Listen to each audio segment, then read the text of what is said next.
Assim se intitulam orgulhosamente os sociais-democratas austríacos hoje em dia, e não só se intitulam assim, como também se comportam como tal. No passado se identificavam como alunos da exemplar social-democracia alemã, agora aparecem como mestres rigorosos, demonstrando grande desejo de levar os partidos restantes da Segunda Internacional para sua doutrina e se estabelecerem como modelo para todo o mundo reformista.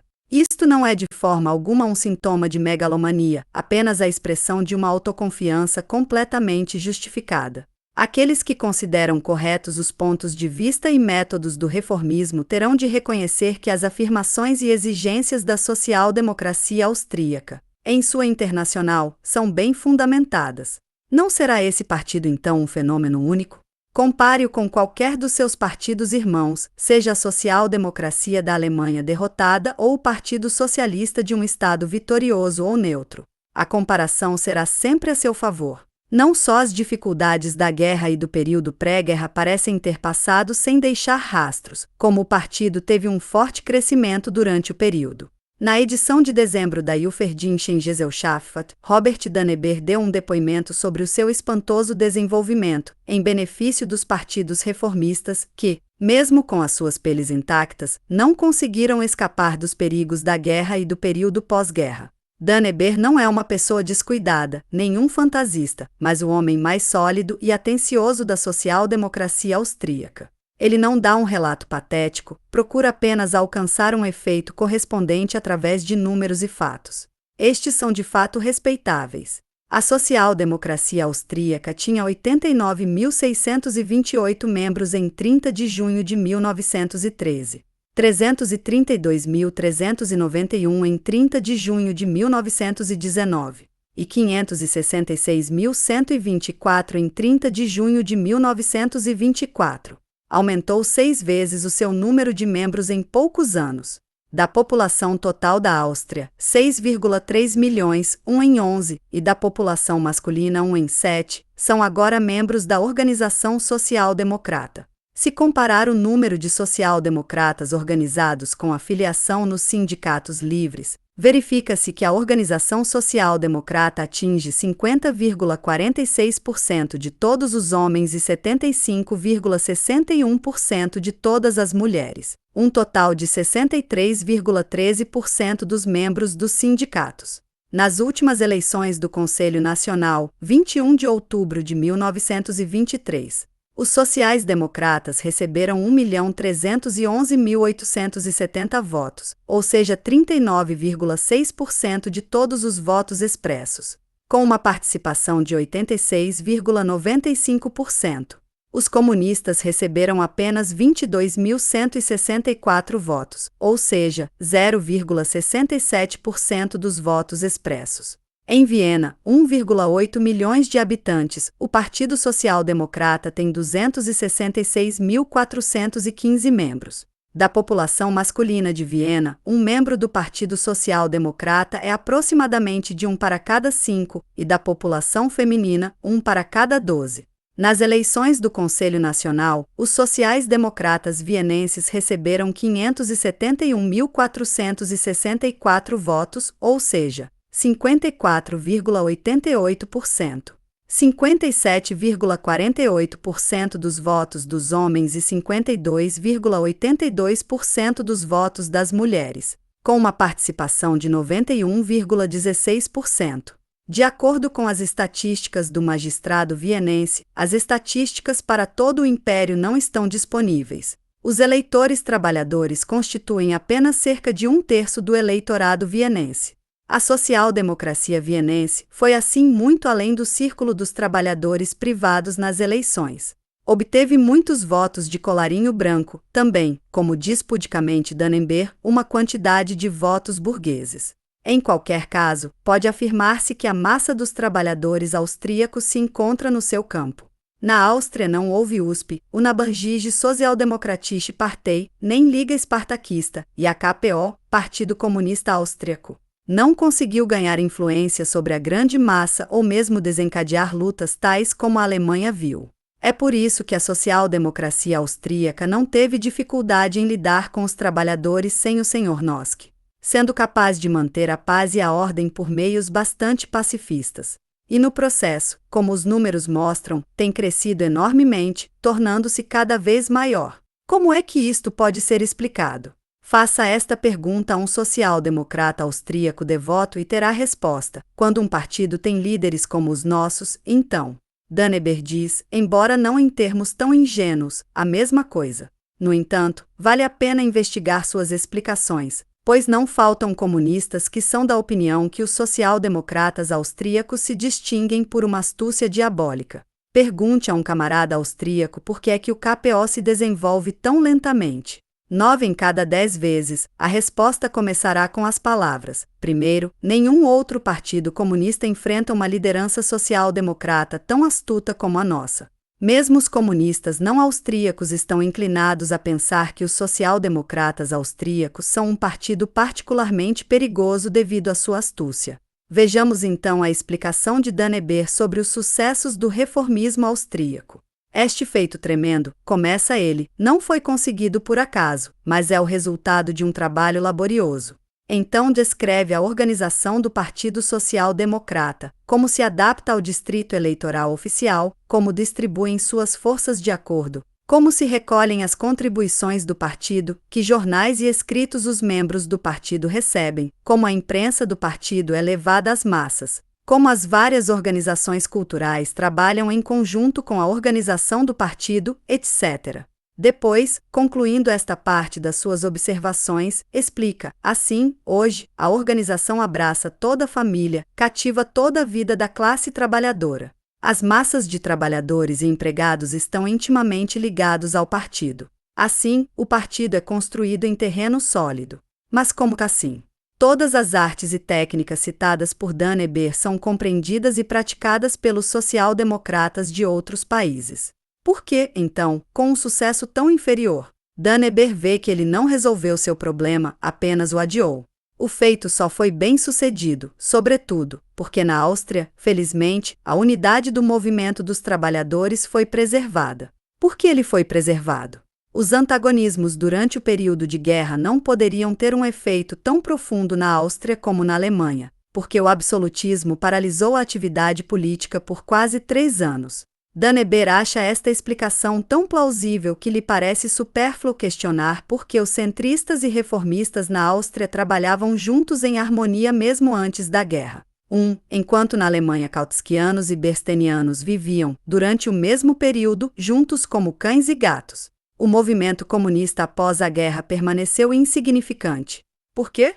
Bem, o Partido Social Democrata criou o Conselho dos Trabalhadores como a base na qual representantes social-democratas e comunistas das fábricas travaram a batalha de opiniões uns com os outros e assim, apesar de todo o azedume, nunca foram completamente alienados uns dos outros. Porque os social-democratas na Áustria superaram todas as dificuldades da política do pós-guerra em primeiro lugar. Não menos importante graças ao trabalho de educação política que os delegados sindicais social-democratas têm realizado de forma destemida. Mas também em outros países, especialmente na Alemanha, os social-democratas têm realizado trabalho de educação política de forma destemida. Porque a sorte não foi tão bondosa para eles como foi para seus camaradas austríacos. A lealdade ao partido e a vontade de torná-lo grande e forte sempre estiveram tão vivas nos homens de confiança que o partido nunca sofreu nenhum dano, apesar das disputas mais ferozes. Então, os social-democratas austríacos permaneceram juntos porque não se separaram. Danneberg explica os acontecimentos tal como o candidato de Molière: por que o ópio é um sonífero? Porque tem um poder sonífero. Ele também apresenta a seguinte explicação: a escola de pensamento de Viktor Adler continua a ter um efeito no partido. Ou seja, Viktor Adler sempre agiu de acordo com o princípio de que o representante deve ter a coragem de dizer às massas, se achar necessário, o contrário do que elas gostariam de ouvir. E assim comportam-se, diz Danneberg, milhares de delegados sindicais em conexão direta com as massas, que têm que suportar o maior impacto quando a política do partido não é facilmente compreendida. Isso é muito bonito, mas não chega a explicar a união da social-democracia austríaca. Porque também fora da Áustria, milhares de delegados sindicais se comportavam como, segundo Victor Adler, um delegado sindical deveria se comportar. Mas lá isso não levou à consolidação da unidade, mas muito pelo contrário, levou à discórdia, à intensificação de antagonismos, a uma divisão partidária. Por que as coisas foram diferentes na Áustria em particular? Porque o Partido Social Democrata não só se manteve lá, mas também se desenvolveu fortemente, pelo menos no que diz respeito ao número de membros. Danneberg conclui, a orgulhosa consciência das grandes realizações do partido nas administrações municipais de Viena e nas cidades industriais, onde todas, quase sem exceção, são administradas por maiorias social-democratas, inspira o poder agitativo de cada indivíduo e desperta forças que podem ser confiadas às maiores tarefas organizacionais. Isto explica o crescimento sem precedentes do partido na Áustria. Não, isso não pode ser explicado dessa forma. As grandes conquistas não podem explicar as vitórias dos social-democratas, já que eles são mais jovens do que estes sucessos. Em resumo, Danneberg não explica nada, e não consegue explicar nada, justamente porque tudo é explicado a partir das características intrinsecamente boas dos social-democratas austríacos, assim como costumava ser explicado as virtudes dominadoras dos reis e imperadores. Mas isto não torna as coisas melhores. Depois de ler o ensaio de Danneberg As razões pelas quais a social-democracia austríaca se tornou a peça de exposição da Internacional Reformista não se tornam mais claras. As falhas individuais de Danneberg não têm culpa disso. Outros austro-marxistas, por exemplo Otto Bauer em seu livro sobre a Revolução Austríaca, também não têm nenhum desejo de traçar as verdadeiras razões da glória do reformismo austríaco. Eles sentem que uma investigação desse tipo lhes daria arrepios. O partido deve sua exemplaridade não, como gostaria de se convencer, às artes de sua liderança, mas às ilusões entregues às massas. As ilusões democráticas se agarram à mente dos trabalhadores austríacos mais firmemente que na consciência de qualquer outro proletariado, não graças a uma disposição democrática especial desses trabalhadores, mas graças à peculiaridade do estado em que viviam e ainda vivem. Todo o proletariado travou sua luta em um estado cuja viabilidade e futuro ninguém duvidava. O proletariado austríaco, no entanto, lutou em um estado que lentamente se tornava cada vez mais decadente e apodrecido. Aqui achamos a chave para os enigmas do movimento operário austríaco, a razão pela qual a Áustria se tornou o país modelo do reformismo. Durante 40 anos os trabalhadores austríacos lutaram pela reforma eleitoral. Durante 40 anos a ideia do sufrágio encheu a consciência do proletariado austríaco. A história deste proletariado é essencialmente a história de sua luta pelo sufrágio.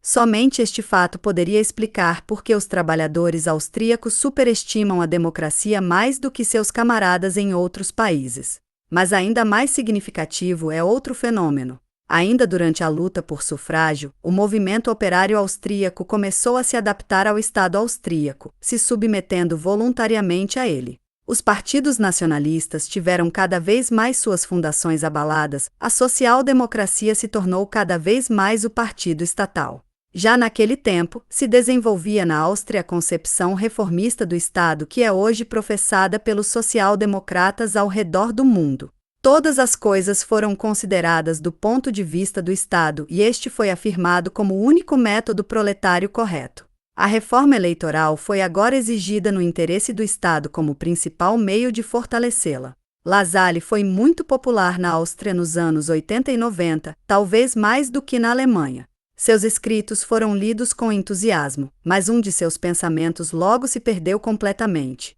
A ideia de que o sufrágio universal não é uma bússola absoluta na qual se possa achar todos os tesouros da terra. O sufrágio universal era considerado uma varinha de condão, acreditava-se que não só o proletariado, mas também todas as outras classes, todas as nações e especialmente o Estado ganhariam com a reforma eleitoral. Em resumo, a social-democracia foi completamente nacionalizada. Todo reformismo significa a subjugação do movimento operário ao Estado que está acima da classe. Mas o reformismo austríaco significava a submissão a um Estado decadente. Em outros países, a autoconsciência da aristocracia trabalhadora e reformista derivou da autoconsciência do imperialismo, mesmo que os trabalhadores acreditassem que ela tenha sido resultado da luta de classes. Na Áustria, tal desenvolvimento não foi possível. Ali, o andar dos assuntos de Estado não gerava esperança nos trabalhadores, apenas desesperança. Os trabalhadores não alemães, encontraram um contrapeso para isso nas esperanças nacionalistas de sua burguesia, já os alemães abdicaram deste contrapeso. A ideia da Grande Alemanha, não ganhou influência sobre os trabalhadores germano-austríacos, já que ela não estava presente na burguesia germano-austríaca. Só agora na Nova Áustria os reformistas estão se esforçando para enfiá-la goela abaixo da classe trabalhadora. Por consequência, a seguinte situação se desenvolveu: os trabalhadores não alemães participaram dos movimentos nacionais de sua burguesia. Uma pequena parte dos trabalhadores alemães, que não deixaram que o reformismo os derrubasse, aderiram ao internacionalismo, aos ensinamentos de Marx em geral. Esta era uma parte dos trabalhadores germano-boêmios, sobretudo os Reichenbergers, que consequentemente passaram para o comunismo.